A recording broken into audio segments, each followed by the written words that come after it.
带你追查事件真相，掌握证据的变化。观众朋友，你好，欢迎加入今天的新闻大白话，我是主持人谭英文。节目一开始来介绍今天的特别来宾，首先是前立委李胜峰，一轮好，大家好；台大政治系教授左正东，一轮好，大家好；以及前海军舰长吕礼师。主持人好，各位观众大家好。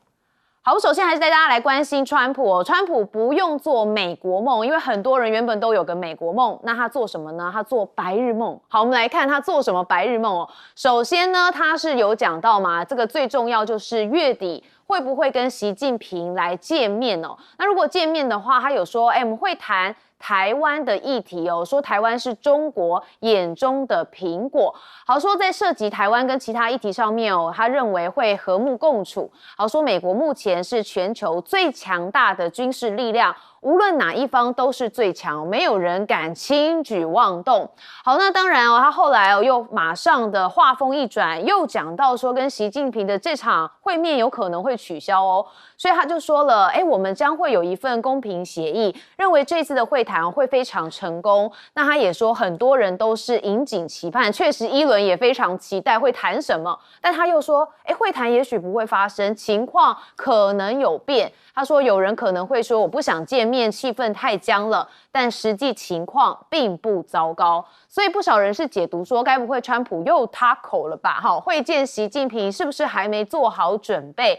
好，但看看哦，10月底到现在已经是2个礼拜不到时间哦，到底会不会见面哦？现在还是满满的未知数。但是呢，川普对于稀土这件事情非常的心心念念哦。他说这个跟澳洲总理艾班尼斯不是签署了总额85亿美元的这个矿产还有稀土的协议吗？他就认为说，1年之后，哇，我们的稀土会非常多。我们大家听一下。Relationship, we've been working on that for quite a while. In about a year from now, we'll have so much critical mineral and rare earths that you won't know what to do with them. They'll be worth about $2. 好，他说1年之后他们的稀土会非常多，但是之前我们在节目上也有谈论过，其实稀土多不是重点，重点是技术要怎么提炼成稀土的关键的部分哦。好，那网友也吐槽啊，说15年前奥巴马执政的时候也曾经这么说过，但15年后你看还是要依赖中国大陆的稀土嘛。好，那川普跟澳洲签了稀土协议还不够哦，现在有彭博报道说，有美国资金支持的矿产投资公司也警告说，华府其实必须要在关键矿产项目上面投注超越北京的资金，才能挑战中国对全球供应链的主导地位。好，那美国推动稀土去中国化哦，现在最大的一步，强调稀土是战机、导弹、电动车跟半导体制造的关键材料。其实也直言说，就算能在盟国开采，离不开中国的加工链，所以仍然是难摆脱这个依赖。那川普也在开轰哦，说如果中国婉拒了这个协议，11月起关税就会达到155%。好，所以大家就很期待哦，接下来2个人会不会谈，又谈了什么问题？好，持续带大家关注。但是稀土这件事情，我们要看到中国这边也在出招哦。我觉得中国的招这个也蛮有趣的，他是认为说你要买稀土就要先学中文吼。他这个稀土出口管制公告的第6条就规定，境外特定出口经营者申请2用物项，也就是民用跟军用，就说现在是稀土的部分，出口许可的有关文件都要以中文为准。好，这是认为被再出招。那欧盟也要跟中国大陆这边紧急的会谈稀土管制。那中国大陆的商务部长他们是有特别的来进行说法。他说近期的管制都是一个正常的做法。那当然现在看起来每个人对于稀土的这个依赖程度都蛮高的，所以跟中国大陆都不断的在谈论，尤其是车企他们都非常需要稀土嘛。那因为这个中国在11月8号的出口管制就要生效，所以全球的汽车制造商的高管对于零件的这个短缺和工厂停摆都显现了担忧。那正在寻求全球范围的关键稀土。那中国大陆已经要加强了这个管控所以这个高盛也有警告，他认为说说对磁铁制造至关重要的这个部分其实将面临供应短缺。那除了稀土之外啊，钴啊、石油还有天然气等大宗的商品，也因为地缘政治紧张局势而面临了供应中断的风险，也都在持续的上升当中。好，那我们看到了稀土美中之间的角力，马上就要有一个新的战场出现之外，我们看到习近平的“15+5”，哇，他们现在也是在规划中国大陆的新奇迹吗？好，中国的经济到底是不是游刃有余？因为说“15+5”规划其实会再创中国大陆的奇迹。好，中国凭借着稳定的内需跟外贸韧性硬是撑起了5%以上的成长。说这“15+5”的规划接下来就会成为下一个阶段经济奇迹的一个推进引擎。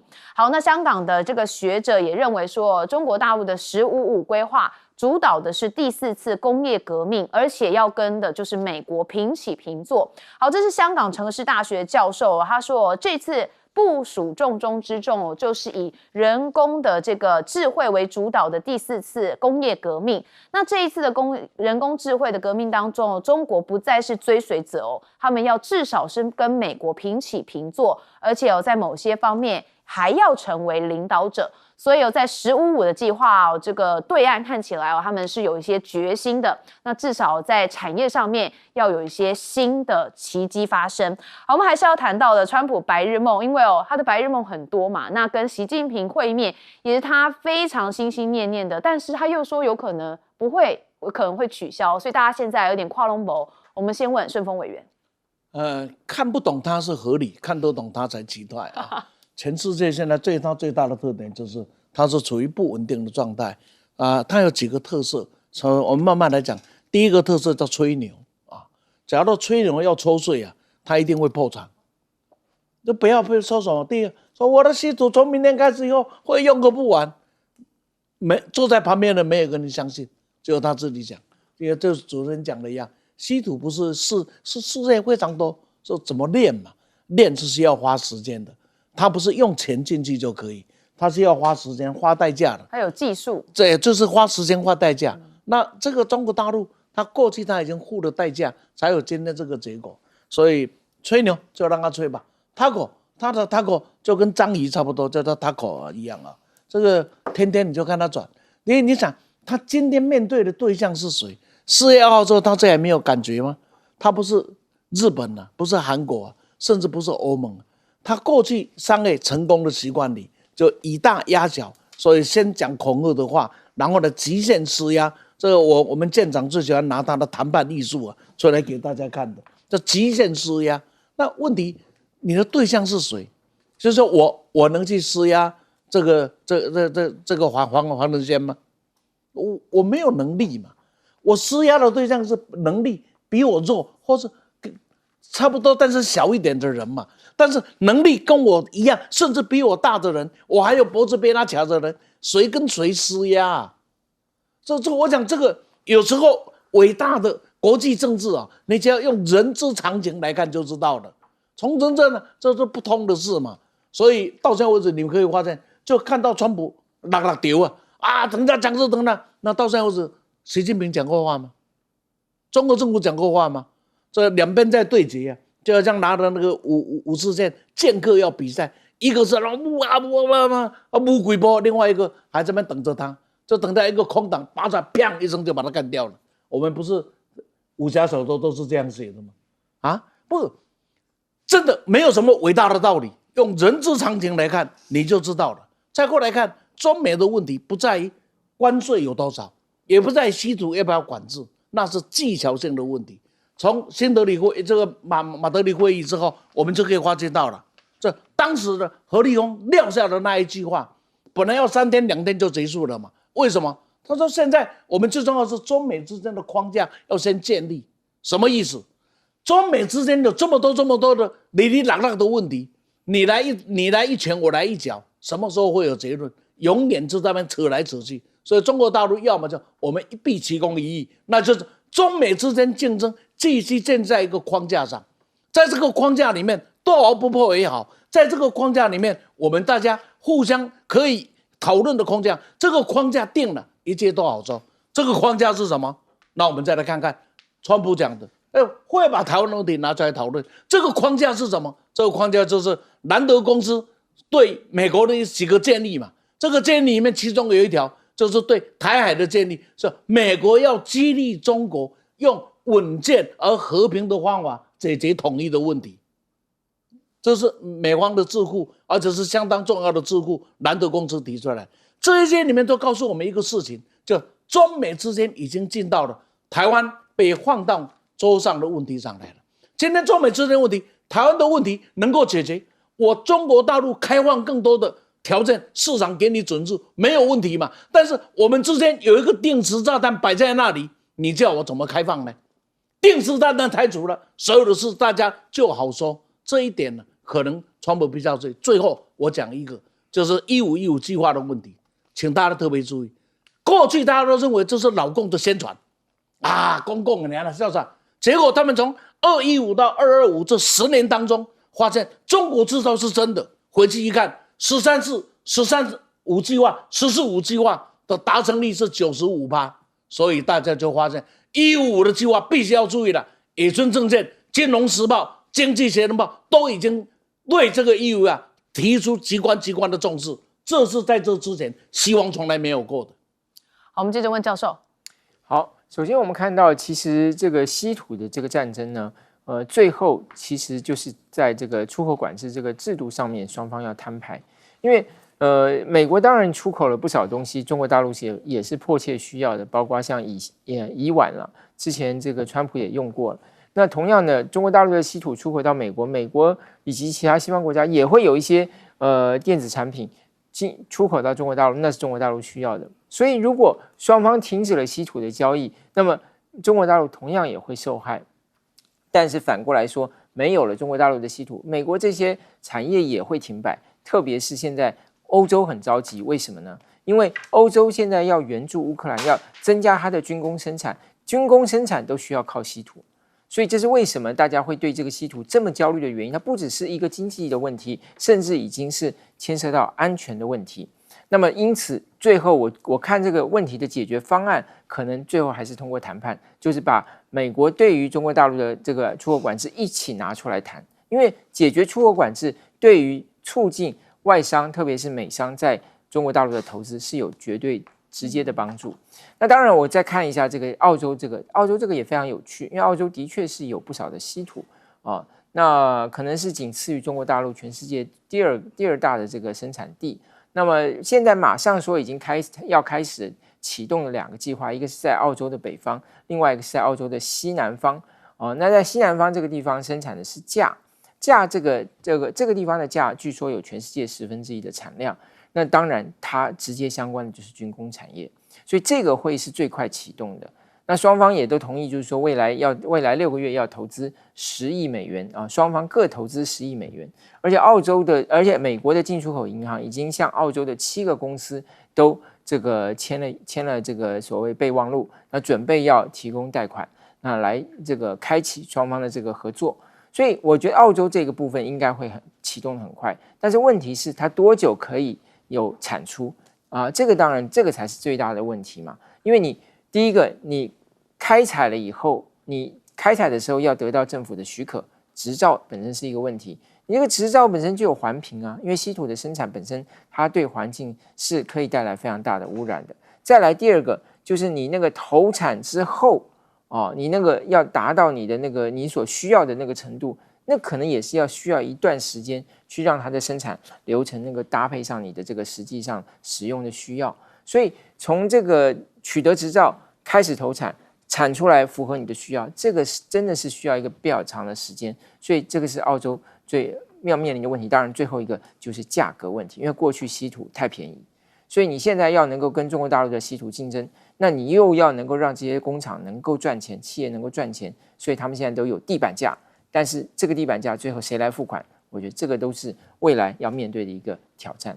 好，不过美国看起来他们是希望1年吧，不然川普不会说这样子的时间点哦。好，那舰长，我们来看到有关于稀土的部分啊，10月9号的时候，中国大陆的商务部一次寄出了7项的一个公告啊。那其实我们当初大家只谈到了这7项公告，可是我们不知道这个7项公告里面最致命的其实是61号、62号也有部分是如此啊。可是大家都认为它是管制了有关于境外以及管制了技术，但是现在发现有更可怕的东西出现了，也就是我们这边所看到的啊。他这边61号，对不起，我这一张这个做的比较不好，字太小了，我念给大家听。那这个内容到底是在说什么呢？他在说的也就是他的第2项啊，也就是如果是军事用途或者是提升作为有军事潜力的话，一律不卖。然后他最后第6项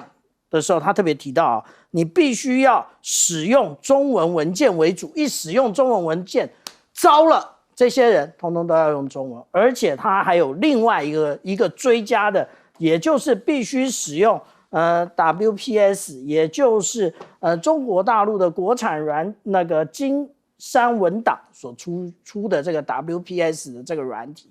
那使用这个软体呢，对不起，那也就是你们通通都要来买这个软体。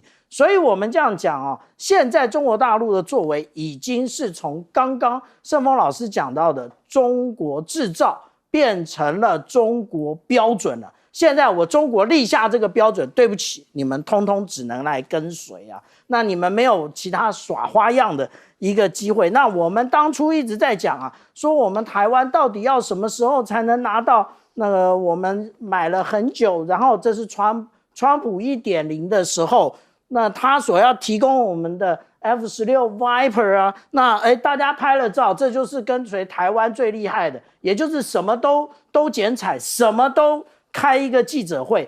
但是刚刚也是啊，我们讲到说有关于这一个兰德公司，它其实跟美国军方的关系是非常密切的啊。它最近出的这一个稳定中美之间的竞争，其实有答案，大家没有仔细的看啊。也就是我们在这边可以看得到啊，他说现在美国的这个模糊性的在策略上有用，但是会出现那个不匹配的预期和反应。这个不匹配是什么？他说，例如交付或延迟战略上无关紧要，但是美国的军售一样还是会引起中国大陆的强烈反应。意思是什么？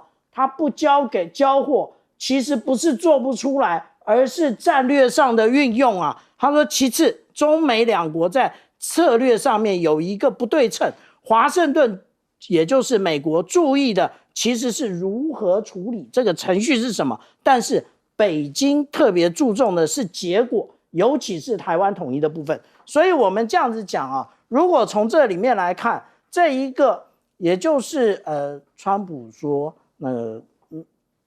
台湾是中国眼中的苹果。那我请问一下，在美国的眼中，台湾是什么？台湾或许是炮灰吧，苹果是捧在手里的，炮灰是只要一失去利用价值，立刻弃之不顾的。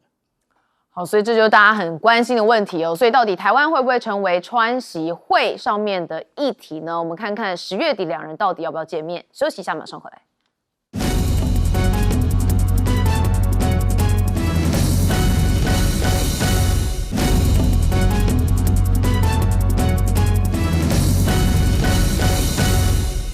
好，川普政府大家说最近有个新口头禅吗？好，怎么回事哦？我们看到就是17号泽伦斯基他不是到白宫来做客嘛？结果国防部长也就是他们战争部长赫格塞斯打了一条配色神似俄罗斯国旗的领带露面大家看到这个真的蛮像俄罗斯国旗的配色。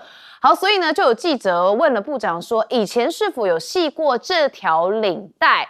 好，我们看到是谁回应是美国的防部发言人帕尼尔。好，我特别要讲他名字，因为他回答实在令我相当的讶异。他说：“你妈买给他的，这是带有爱国情操的美国领带，他还骂了2个字，我不想讲哦，但是你妈买给他的，你妈这件事情，他用来修理记者，好，如果今天我是问的人，我一定会生气，好，那现在说有一位美国官员也组成了武器化的小组，说帮助川普消灭他认为的敌人，好，这是政府数据的消息人士说，美国政府的各部门有数十名官员，包含情报官员，有帮助指导川普对所谓的敌人来进行报复。好，那这机构这有武器化工作组从5月就开始召开会议，所以你看成员大部分都是什么白宫啊、什么国家情报总监办公室啊、中央情报局啊、国土安全部、国税局等等的。所以有人说现在政府川普这边的国家机器哇也动得很厉害。好，那川普赢一回到底是什么呢？也就是上诉法院现在判定说，允许川普政府派遣国民兵进入奥勒冈州，说即使违背该州的意愿，但是只要总统能提出认为合理的理由，就可以派国民兵来维持治安。好，所以这部分可能会让川普更有信心接下来动用国民兵的力量可能又更加强了。好，那我们知道现在美国政府持续在关门当中所以有很多的员工是放了无薪假。尤其联邦员工有140万名，他们被迫无薪休假或是无薪上班。那现在食物银行跟宗教组织合作，在21号马里兰州向联邦职员发放免费食物。哇，大家看到这照片现场是大排长龙所以这凸显的就是美国的经济很糟啊，大家没有办法上班，没有钱，只能来领免费的食物这蛮悲惨的。好，那当然这个关门的事件影响很大核子安全局也有1400名的员工放无薪假。好，那这放无薪假，他们说是自2000年成立以来首次遭遇到这个情况。那这次的强制休假也会影响到美国核武组装的基地像是德州的潘特克斯核武工厂，还有田纳西州的 Y10K 国家安全综合设施等等，那这些都会被迫进入到安全关闭的模式。好，那白宫国家经济会议的主席说，政府关门可能有解了，因为他们在参议院的朋友们认为，在无王集会举行前要重新开启政府。好，对民主党而言其实不是好事。那现在集会结束了，所以本周情势有望可以突破，所以希望能够让美国的政府停摆，赶快的来结束。好，那川普呢，现在有很多的事情要做，其中也包含了他们的白宫东翼。好，因为部分已经夷为平议，要做成什么呢？是说豪华舞会大厅。好，所以大家看到这个画面就是夷为平地的画面。好，这个宴会厅的建设费用超过2亿美元说这个资金来源是数十位的企业高管资助。好，但是这样的涌入引发了学者担忧认为说这是富豪争取接近总统的一个最新方式。好，那《华尔街日报》则说，这个毗邻白宫，堪称白宫第一排的财政部这个大楼有指示员工不能分享工程建设的照片。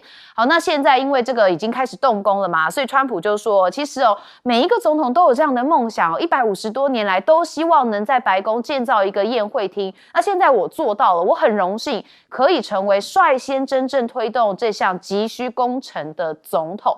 好，我们再看到刚刚大家领食物这个大排长龙的印象，我就想说，到底美国最需要的到底是什么呢？好，那民主党参议员史密斯则说，目睹白宫被拆毁恰恰象征着我们所处的时代。所以美国现在真的很纷乱啊！你可以看到这个连修理记者用你妈，怎么会用这样的说法？盛峰委员，你问我真的不太会答，因为他是一个堂堂正正的美国政府对啊，不你这种他不是民间的这种开记者会这是一个国家粗鲁成这个样子了，真的我也不知道该怎么去评论他了。你骂了他也不用，我们也不是他的选民。但是这样的一个国家，在世界的眼中，一定是慢慢消耗世界人民对你的这一个期望。这所谓的美国梦已经慢慢的破碎。我们年轻读书的时候，来台大，去美国，已经没有那样的想，何必去呢？那是一个令你沮丧的地方。当年我们读书的时候，美国所描述的那一幅远景， 30年前、40年前第一次踏上美国的土地的时候，那种感觉，国家就应该像这个样子。可是现在去到了美国，你会的感觉，国家怎么可以成为这个样子？这就是我们几十年来心中最大的一个感受。那我们就来看看美国的这个政府停摆，放心啦，还没破纪录，35天的纪录还没有破了，还有35天。可是问题是一个国家一而再再而三让政府的关门的结果，用台湾话一句话讲，说铁打心底别扛这3届的落赛啊，这样子再继续搞下去，这个国家会垮。你看看公务人员，一个为国家服务的工人，最后是大排长龙去领救济的物品，情何以堪啊？这哪得像一个世界第一流的国家呢？那我们再来看看美国拆白宫这一件事情，这个很奇特。所有的我们到过欧美的国家都知道，现在包括中国大陆一样啊，什么事情就是古迹必须要维护，因此再怎么修，外面是不可以动，里面内部可以，那个外观都不会。所以你去到巴黎，你去到欧洲，这一些没有被战火洗礼过的地方，你可以看到，哎呀，跟100年前的景观是一样的，因为是不可以动。就像纽约很多地方也都不可以动，因为那是属于古迹嘛。那白宫绝对是美国重要的一个古迹，而且美国只有那么短的一个历史里，公开就把它给拆了。我不晓得美国人是一个什么样的想法，而财政部给他那个建立才精彩。所以你们千万不要去分享照片哦，这个就是告诉你，这禁酒的时代里面呢，这个卖那个果汁上面贴一个标签，说不可以加酵母，加酵母会变成酒哦。那你不可以分享哦，就是告诉你什么，你们尽量去分享吧。这个为什么实在是令人受不了？所以美国总统他这样搞下去，就像7月份的时候、8月份的时候，《纽约时报》讲的。假如我们的总统像5岁的孩子怎么办？真的是这样子。再有本事的政府，你玩过头了，别忘了隋炀帝就玩过头了，就把国家给玩垮了。嘉靖、万历玩过头了，就把国家给玩垮了。好，我们接着问教授。好，这个在这个政府被冻结的情况下呢，也不是所有的部门都拿不出钱来，但是这些钱拿出来也看到了它的这个另外的问题。第一个拿出钱来的地方呢是农业部，为什么呢？因为现在农民要急着等纾困。那因为今年像这个中国大陆出口的这个大豆呢，只有去年的1/5。那所以当然这个今年刚好又碰到大豆丰收，然后呢这个化肥涨价，劳工呢也涨价，因为本来有这个非法移民也好，或者是本来有这个合法的移民，但是因为川普大规模这个逮捕这些移民，所以有的合法的非法都被抓起来。那因此当然对这个农民来讲就造成很大的困难。所以现在第一笔要解冻的经费可能就落在农业部。这里头分2个部分，因为农业部它本来就有一个所谓这个救急的这个基金，那这个部分可能会解冻。另外一个就是1933年美国那个时候建立的一个专门协助农民去购买一些农机啊、农用设备的那个基金，也要拿来纾困。所以就可以想象，现在美国的农民的面临到很大的一个困境。那当然，川普也了解到，因为很多农民都是支持共和党的，所以他必须这个部分要加快脚步来进行。第二个部分，我们看到，虽然美国现在政府的这个被冻结了，可是呢，有一个地方还在扩大雇佣劳工、扩大雇佣员工。哪一个部门呢？就是这个关押非法移民的拘留中心，要扩大雇佣什么呢？扩大雇佣医护人员。为什么？因为今年到目前为止，在拘留中心死亡的这个非法移民已经超过拜登任内4年来死亡的总数，所以这个情况就非常严重了。那为什么会发生这种现象呢？主要其实当然人很多是一个根本的原因，还有一个原因是什么？因为政府的预算减少嘛，然后川普大量冻结了很多的政府部门嘛，所以去监督这个拘留中心的人也减少了。那因为监督的人减少了，当然他就没有办法，就会有很多的漏洞、很多的死角，所以就会碰到这些问题就是这个健康状况不佳甚至就死去的。所以这个部门也增加了雇佣人力，可是呢，也是透露出美国现在碰到的另外一个困境。所以整体来讲，美国当然现在看到的问题很多，但它的一个归根结底，它的根源是来自于一个高度对立、高度极化的一个社会所以川普动用一切方法，想要把民主党的根给刨掉。那当然，民主党不会坐以待毙嘛，他也要反击。所以在每一个议题上都是高度政治化，然后高度对立、高度冲突。好，高度政治化、高度对立其实最苦的就是人民了。舰长，我们来看到说这个赫格塞斯他的这个领带他的领带的颜色是白蓝红，白蓝红就是俄罗斯，是不是？他的这个国旗的排列顺序，那其实法国也救不了，台湾也救不了。为什么？因为无论是法国跟台湾都是青天白日满地红，都是蓝白红，所以他如果把领带打短一点，可能就有办法解决了。那但是为什么他的发言人直接讲说 Your mother did， 就是你妈做的？为什么呢？其实他不是第一个第一个这么粗鄙的到底是哪一个？其实是白宫发言人李威特那其实他那个时候是因应了媒体的提问，说为什么川普总统跟这个普丁总统要选在匈牙利的布达佩斯来进行会谈呢？那个时候我们刚刚讲到的白宫发言人直接就回应 Your mother did， 你妈决定的。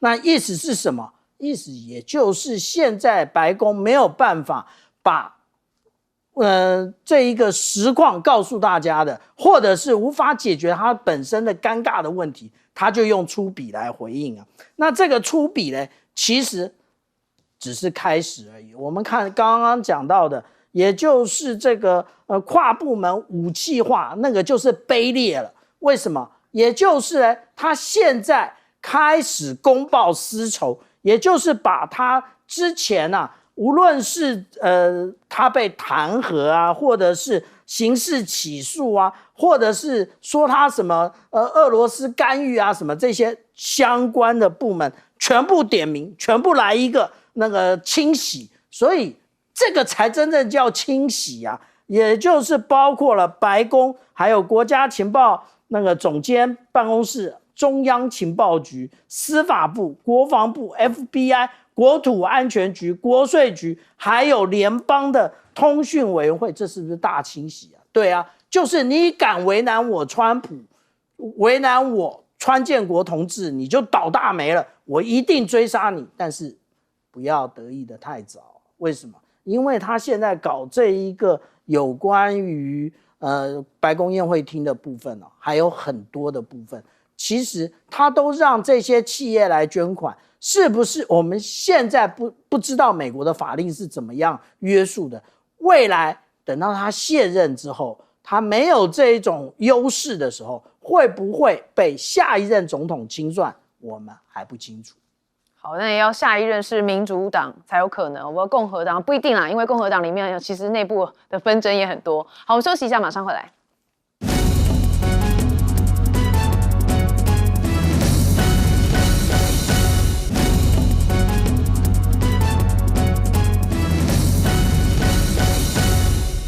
好，外界关注川习会不会在 IPAC 上面有场边会，但是现在连川普跟普京之间的川普会也告吹了吗？好，我们看到就是这个美国跟俄罗斯的双方包含是拉夫罗夫跟卢比欧好，就根据 CNN 的报道说，其实呢，他们的布达佩斯会议在敲定之前他们两个人的会谈就已经宣告破裂但是并没有透露两国推迟会谈的主因。好，所以是不是也因为会前会没有办法有一个非常达到共识所以有可能跟普京的布达佩斯峰会也会告吹。好，川普现在给了一个讯息，我们先来听听看他怎么说。Mr. President, the meeting with Vladimir Putin is canceled or put on hold. Do you know what happened there, and does that affect your decision whether or not to send tomahawks? No, I don't want to have a wasted meeting. I don't want to have a waste of time, so I'll see what happens. But I think Putin wants it to end, and I think Zelensky wants it to end, and I think it's going to end. 好，那如果战争要结束要多久呢？哇，恐怕没人可以给一个答案好，所以呢，也有人说，是不是因为川普无法逼乌克兰就范所以现在干脆都不见了。好，那当然看完了这个部分，也要来关心说欧洲内部也是蛮分歧的。现在因为谋求乌俄停火嘛，所以欧洲也准备要提方案，让川普当和平委员会的主席这是路透社引述了4位欧洲外交官指出说目前呢跟乌克兰之间的这个战火，因为呢希望这个战线停火，所以敦促美国要继续保持核心地位，所以呢他们就有成立说要有一个和平委员会，那就由川普来担任主席，那负责监督拟议方案的一个实施。那川普现在也施压说乌克兰要割让这个领土马克宏受访的时候被问到有关川普跟泽伦斯基会面议题他则是认为任何有关乌国领土的谈判，他觉得只能由泽伦斯基来处理，因为乌克兰要为自己和领土来做出决定。好，那德国现在呢，国防部也说了，他们要向这个买欧洲的战机，斥资的是37.5亿欧元，那买的是20架的欧洲产的台风战机。好，德国的这个举动被视为是支持欧洲的防务自主，也象征要减少对美国的防务体系的依赖。所以现在看到整个欧洲的局势还有这个乌俄战争的局势感觉这个战线有越拉越长。好，那是不是川普就干脆转头我看上的就是亚洲就好了嘛？所以你可以看到这个，因为川普要到 APEC 嘛，所以他会先到日本这边会天皇，也会跟新任的这个首相高市早苗来谈投资什么？就是军费。好，说在10月27到29会访问日本。好，那希望呢把这个防卫开支提升到 GDP 的3.5%。好，那当然也会希望跟这个高市早苗见面所以我们看到高市早苗也说，跟美国是同盟关系是日本外交跟安全的基石尽快跟川普来进行会面，要推动一个双向的关系。好，那当然现在有可能会跟习近平见面嘛，不过议论也不确定因为看川普这个说话反反复复的。好，那这个是不是也在跟习近平见面之前要施压呢？因为美国在确定谈判时间跟地点之后，就发现说有2支航母战斗群同时的驶入了中国的近海，这被外界视为是一种以武逼谈。所以根据 Newsweek 的报道这个美国的航母群行动仅为例行行动，并没有任何的意图。但是我们也要看到说，解放军现在也试飞了大型的隐身无人机那这是美国的军媒爆料说，中国日前进行了新型隐身无人机的试飞活动。那推测该款的无人机有可能是无人版的轰20。那这款大型的隐身无人机将会是支撑中国新时代战略空权的一个象征。那看到南韩也是有军方证实，北韩在今天上午向日本海发射了一枚弹道飞弹。南韩军方也正在分析说这个飞弹的型号以及飞行的距离。那嚇阻北韩核武所以南韩防长也有呛瞎说，我们今年底要部署玄武5型的弹道飞弹。所以看到整个局势不管是亚洲还是乌俄战争恐怕川普都没办法调停。好，我们一样先问顺风委员。一样，他是没有办法，而且自私一分，把整个亚洲会搞得更乱。很简单，我们来看几件事情。正在衰落中的美国要带领一个被驯服的日本，再加上一个被宰制的韩国，要去对抗一个独立自主的中国。你们看这办好了，几艘航空母舰战斗群再来吧。别忘了，那就在1953年韩战签署停战协定的时候，彭德怀的那一句话应该是蛮传神的。从此以后，西方再架了几艘的战舰来到了东方的海岸线，然后呢架了几尊大炮，就征服一个国家的历史已经过去了。我想1953年是这样说，2025年的今天更有底气说，来玩玩可以，不要搞真的，因为那已经不是你的了。中国的无人机能力应该大家都很清楚的，不要管它的，不止它的中程僚机，它有多强的力量，这独立的战斗轰炸机也有它逐渐，几乎已经快独步全球了。这个部分大概想要跟它比较都很难，只是我们有一个感受，这个第一个呢，弱国自己要小心，不要成为棋子。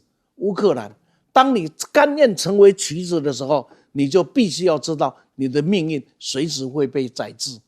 到今天是如此，台湾能不谨慎乎？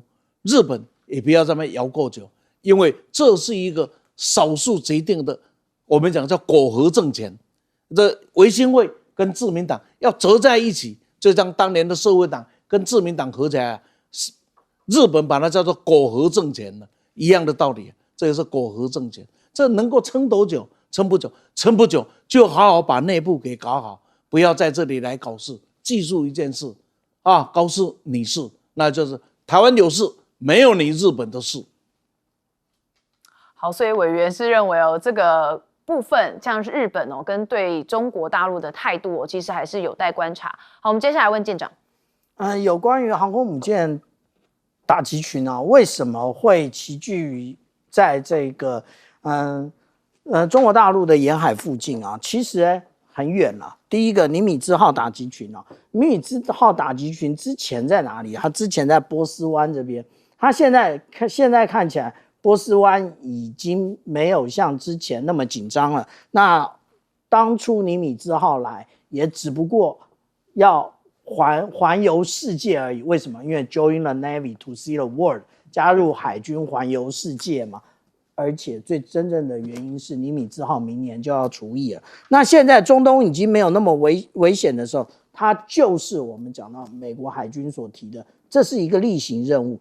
但是其实在美国它是对不起，在日本它有1个半的航空母舰。为什么？因为一个就是华盛顿号航空母舰打击群，还有半个也就是闪电航母迪利波里号那迪利波里号它其实是在佐世保，所以其实美国一直都是如此它的总统到哪，它的航空母舰大概也就在附近。为什么呢？因为确保它的安全，军舰也就是活动的领土那而且更象征的是有关于那个实力的展现，所以这个很正常，大家不要穿凿附会。那真正呢，大家要稍微看一下、注意一下的也就是这个是10月10号的时候，北韩它所展现出来的这一个火星20火星20现在还没有试射过我们看看它这到底有几？我们在讲说这种载重车的时候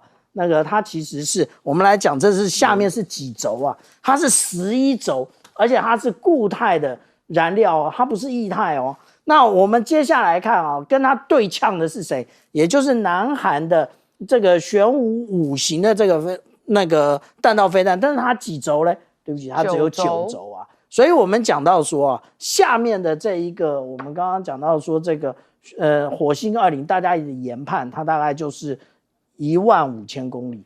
可是这一个南韩所做的玄武5型，大家研判它是8000公里。不过呢，这2国就在隔壁都不需要这种弹道飞弹。那他们最主要的是什么？就是一种威慑。但是呢，其实金正恩所伴随的是核威慑，因为金正恩也就是北韩，他是有核武的那但是呢，你南韩有什么？南韩什么都没有。然后结果南韩竟然呛说北韩动用核武就等于灭亡。其实这只是证实一件事情。也就是我们在讨论战略，或者是我们在讲政治学里面有一个很重要的，就是相互保证毁灭，就是你们2个互相毁灭而已那当然，南韩他在之前他有透过大卫营的宣言，也就是美国会提供给他们南韩一种延伸威慑。不过延伸威慑是会来不来得及是另外一个问题那另外我们看中国大陆它其实我们现在看到的这一些无论是无人机或者是6代机它都是一种非检式的设计，也就是我们讲到的烂打型的设计。因为它就好像我们讲到的那个希腊的字母烂打那其实这一个呢，它在9月18号它就已经亮相了。那但是大家一直研判说这是无人机，那大家真正的问题是，说好的轰20为什么一直没出现，反而是不断出现的都是这一种无人机呢？因为其实无人机它的科技水准比有人机还高，而且以它现在的这样的一个尺寸，一样可以成为我们讲到的核武3位一体的一个部分。好，我们接着问教授。好，北韩为什么发射飞弹大家都很意外。是不是要给这个南韩一点颜色看看？因为南韩要办 APEC， 那我认为其实说不定这也是一个讯号，就是这个金正恩有可能会跟川普见面，所以先兵后礼啊，就是表示说，哎，你看真的跟我见面是有必要的，你不要说这个见面了以后没有达成无核化，你就空手而回，最起码我展现一下说，如果不见面，情况会更糟。那当然，因为现在据说板门店已经这个宣布，就是说在10月底这一段时间，10月下旬这段时间是不接受外来的访客。那所以大家就猜测说，是不是川普真的有可能到板门店跟金正恩见面？因为这个美国有一些媒体也报道说，美国官员的确在评估跟金正恩见面的可能性。当然，主要考量到的还是说，如果见面了以后没有这个对无核化进一步的推进，川普会不会很没有面子？可是我认为以川普的个性，他是想见的，因为他要的是话题嘛。那所以他要见这么多人，那他要见习近平，那要见这个李在明，万一没有具体的成果，到时候还会有一个跟金正恩的见面，大家可以谈一谈。所以从川普的一个思维模式跟他的做事习惯来说，我认为他是有兴趣的，更何况美国的媒体也这样报道。那现在就是看金正恩，金正恩没有什么诱因要见的，因为金正恩过去在5、6年以前，那时候跟川普见面是那个时候他的核武发展还没有到今天这个阶段，同时当时俄罗斯跟他也没有像今天这么密切的关系，然后俄罗斯对他的协助，不管是能源也好，军事科技也好，那个时候都不存在，现在都有了，那他为什么要跟美国见面呢？所以除了对于他来讲推上国际舞台之外，他也没有实质的好处，更何况他今年参加了莫斯科的胜利日，参加了北京的阅兵，他在国际上好像也已经有一些能见度了，也有一些这个他可以带回国内的，所以他的诱因是低的。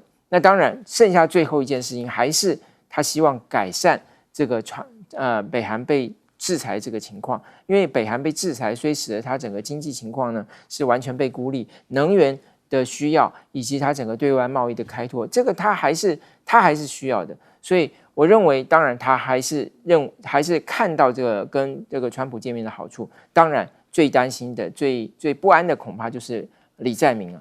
是不是美国跟这个北韩又跳过南韩，然后做了一些重大的决定，或者说有一些重大的突破？那么这样子会让南韩在这个当中呢完全失去角色，他对于他国内的支持也是会有影响的。所以这个其实也是非常川普的一个思维哈，就是说为什么他要见金正恩，这也是跟南韩谈判的一种手段呢。因为现在为了3500亿，到底这笔资金要怎么出？全部现金，还是一部分是贷款，还是一部分是保证？然后要不要签这个所谓的货币互换协议？因为南韩非常担心，如果这3500亿一下子现金全部到了美国去，它可能会没有足够的这个外汇存底来支应可能的金融的这个变化，金融体系的变化。所以他说要有货币互换。在2009年那个时候金融危机的时候，南韩就是通过跟美国的货币互换来稳定它的金融局势。那时候其实已经有所谓的清迈倡议，已经有韩国跟这个东南亚国家跟中国大陆之间的货币互换，它还是要靠美元。所以这个当然也是在他跟美国谈判的这个内容。还有包括一个什么呢？还有包括一个就是未来谈判、未来投资要投向哪些公司、哪些产业，谁决定未来的利润怎么分配？这个当初美国跟日本谈的这些内容揭露的时候，也对当时的这个日本首相这个石破茂带来很大的冲击啊！大家说哇，你这个谈的这个结果，简直就是把日本的这个利益就要拱手送给了美国，所以他也要避免这样子的事情发生。所以这个当然他不敢轻易的让步，可是现在这个川普等于可以用北韩作为一张牌。